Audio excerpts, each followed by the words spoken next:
Okay, so I've had a few requests to give a bit of an update from here in the UK of how I feel about everything that's happening out in Portugal and how it feels to be stuck here on my own without Nick. So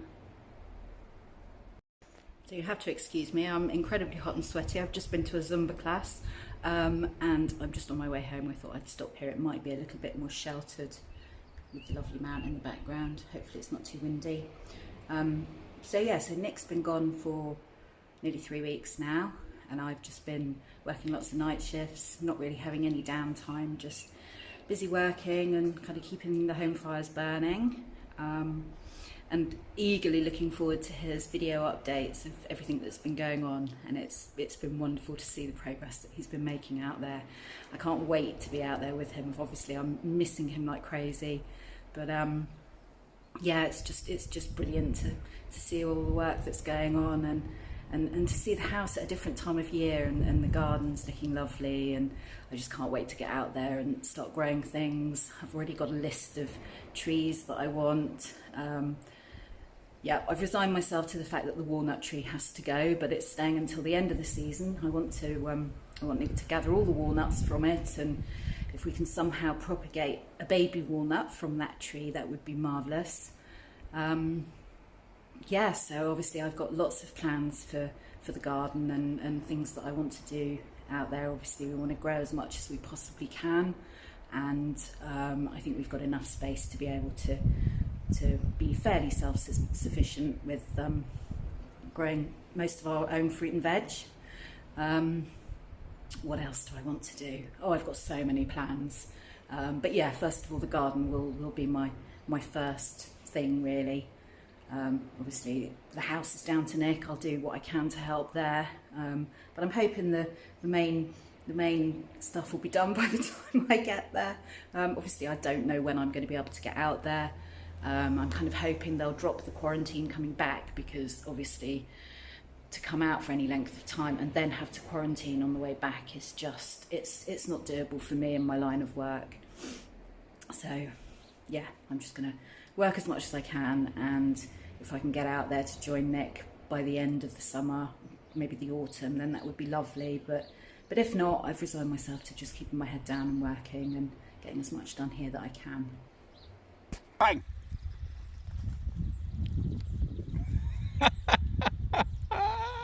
Bom dia, folks. So today I have been helping out a friend and getting some work experience working with a Portuguese builder to kind of learn their techniques, the materials they use. And this is an old sewage farm that shut down about 10-15 years ago, I think. So these are all the kind of holding tanks, and what's happening is this is being turned into an algae farm.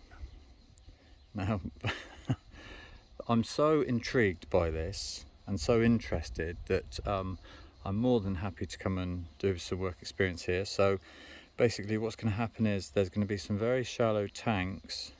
This is all going to get filled over, and then there's going to be some massive 80-meter shallow tanks that are only, I don't know, I think they're about 1 meter deep. And then the whole thing is covered by a building structure, and then in these tanks they grow algae. I don't know. No, I don't know. So maybe, I think it might be like a superfood. I don't know. So anyway, the first tanks are going in here. They're like a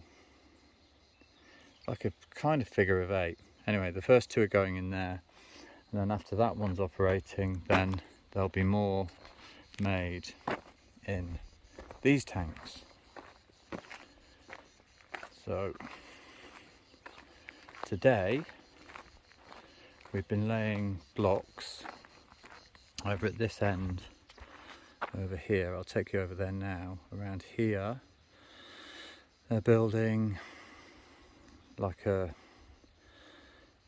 a little laboratory to test the water and algae and stuff, and a shower room and some offices and a crib room. Somewhere for them to eat their food. Sorry, just in case you don't know what crib room is.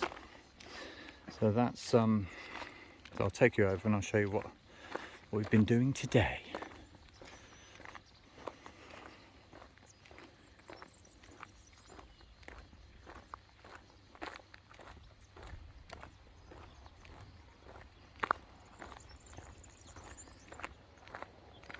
I said it could have been turned into a massive swimming pool, but nobody listened to me.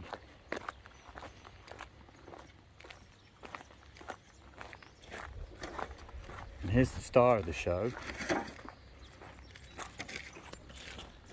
little Louie. See little Louie? Oh, he's a good papa dog. Oh, he's a good papa dog. Good papa. So yeah, there's another tank there. And you've got kind of control room here. I don't really know what's going on in there, but there we go. And then what we've been doing today is laying these very peculiar, they're like pop blocks from the UK, just hollow concrete blocks. So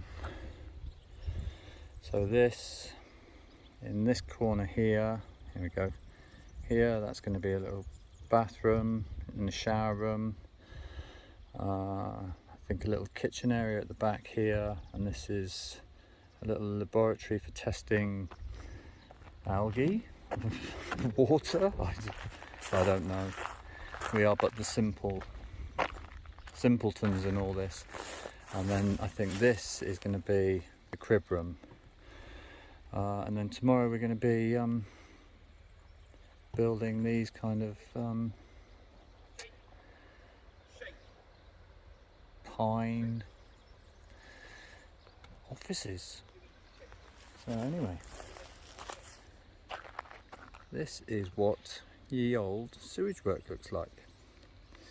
Anyway, I'll make some more filming tomorrow when we have some more progress. Ciao folks. So this is day 2 at what is known as the swamp, soon to be an algae farm. And today we've put this bad boy up. So yesterday we were laying the footing blocks here. I'll show you one of them. And yeah, and then today we've been putting up this massive timber structure, which came from Leroy Merlin. I don't know how to say it, but that's my best shot. And I think it was 2,200 euros all in, which represent, I mean, it comes with two opening windows, double door, everything. It's really quite a space. So anyway, that's given me some thought, food for thought. So yeah, there's going to be a bathroom in there, kitchen in here, and this part is going to be a little laboratory type thing, and then there'll be exactly the same thing here with a covered area in between, and an office and a crib room. So yeah, I quite like this thing. I think it's Russian made, so the wood boring insects are not particularly fond of this variety of timber. Instructions were quite sparse, but we sussed it all out. Anyway, that's day 2. I'll see you later. Ciao folks. Okay, so we've just unloaded the second shed, and this is what it looks like. So these are all the parts. So this is before, this is the base, and this is after. So we better get on with it. So the pile of timber is not there, it is here. So that's the second one up.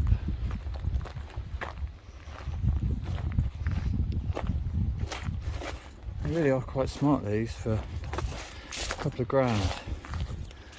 I mean, that's it's pretty impressive, really, isn't it? That's that one, and that one.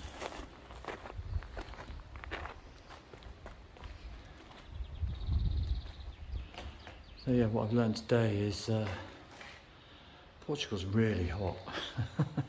Literally, I can't drink fluids fast enough. So apparently we've got a digger coming in soon.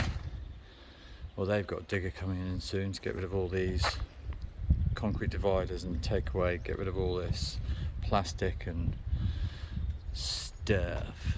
So yeah, and then there's going to be loads of algae tanks going 1, 2, 3, 4, 5, 6, 7 all the way along. It's quite interesting, really.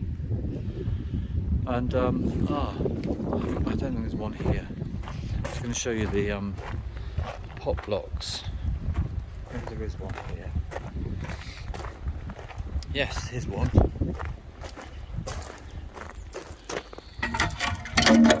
So that's what they're like. They're laid and then they're filled with concrete, and they can have rebar in them. There's this conduit. I'm not sure which is for what, but I think red is for electric. Anyway, day 3. Finito. Ciao, folks. Okay, so we've just finished these off today. That's them 2 done. They can start putting all their bits and bobs inside. And then tomorrow what we're doing, this tank is being divided into 3 separate tanks. So there'll be a block wall here and a block wall here, and then some kind of water source underneath. And I think these are the tanks where the algae will be, I think they get like a culture, and then this is where they expand that culture. And yeah, I've been doing a bit of research on this algae culture, and it's really cool. It's like it's a superfood. I think, you know, the spirulina algae is like 60% protein. It's also sort of carbon neutral.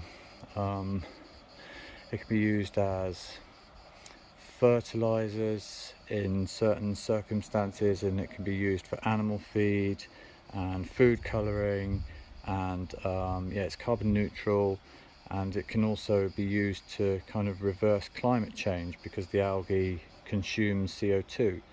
So it's all very interesting. Anyway, I'm going to do that tomorrow, and then back to the house as my work experience will be finished. So yeah, quite really interesting stuff. Cheers, folks. Continue straight onto CM1132. Continue on CM1132 for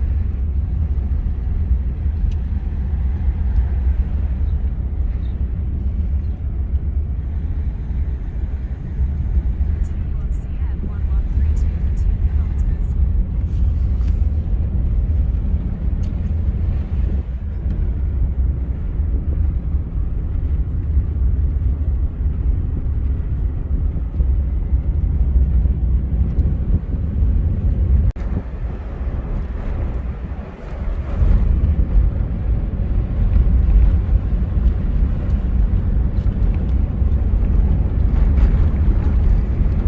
How, but I've ended up here. Fragas De Sao Simao. I don't know what it is, but anyway, I'm here. Let's go and have a look.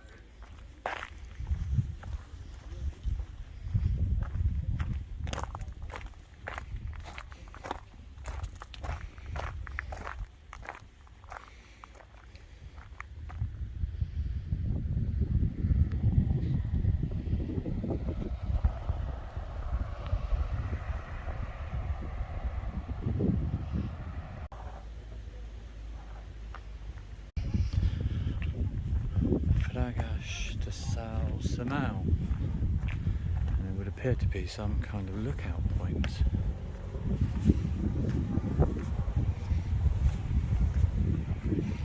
Oh, it's going to get very windy. The school.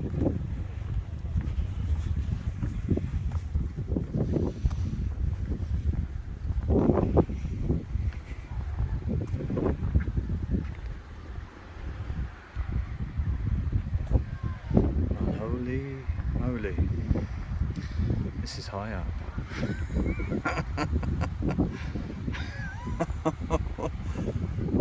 Oh, and look down there, there's people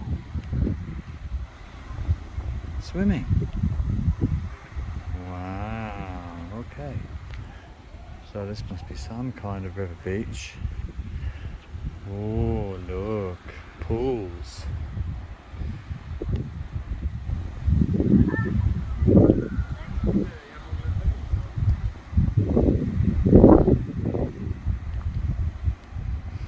I'm just going to wait for some people to go a minute.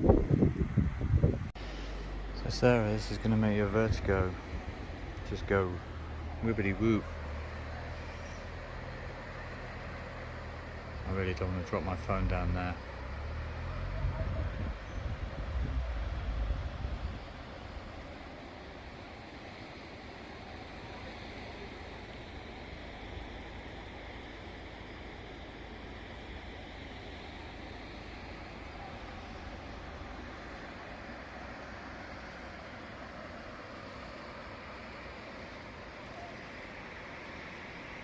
And I think these are the steps down to it.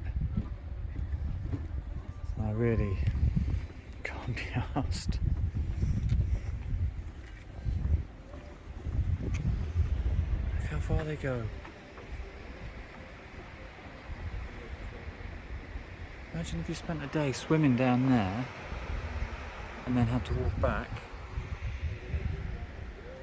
up here. Maybe this is why the Portuguese are so thin.